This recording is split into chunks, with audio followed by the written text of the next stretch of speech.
کام کرنے والوں کی قدر کرو، کان بھرنے والوں کی نہیں۔ اگر تمہیں سب راستے بند نظر آئیں تو اللہ تعالیٰ تمہیں ایسا پوشیدہ راستہ دکھا دے گا جس کے بارے میں کوئی نہیں جانتا ہوگا۔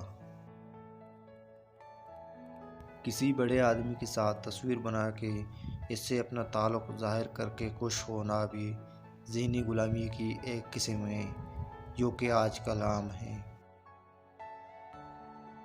کسی کی میٹھی باتوں کا یہ مطلب ہرگز نہیں کہ آپ اس کے لیے خاص ہوں گے۔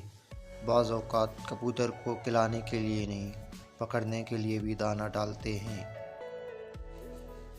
کچھ لوگوں کے سینے میں دل کی جگہ کیلکولیٹر ہوتا ہے، ہاتھ ملانے سے پہلے حساب لگا لیتے ہیں کہ اس بندے سے ہمیں کتنا فائدہ ہونے والا ہے۔ جب دل ٹوٹ جائے تو اللہ کے آگے جھک جاؤ، کیونکہ اس سے بہتر تو کوئی جان ہی نہیں سکتا کہ کس رنگ کے دھاگے سے کہاں پیوند لگانا ہے۔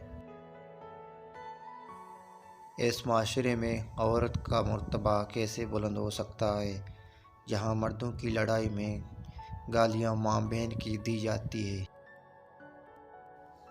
زندگی میں کبھی برے وقت سے سامنا ہو جائے تو خاموش رہو، ورنہ دنیا تماشا بنا دیتی ہے۔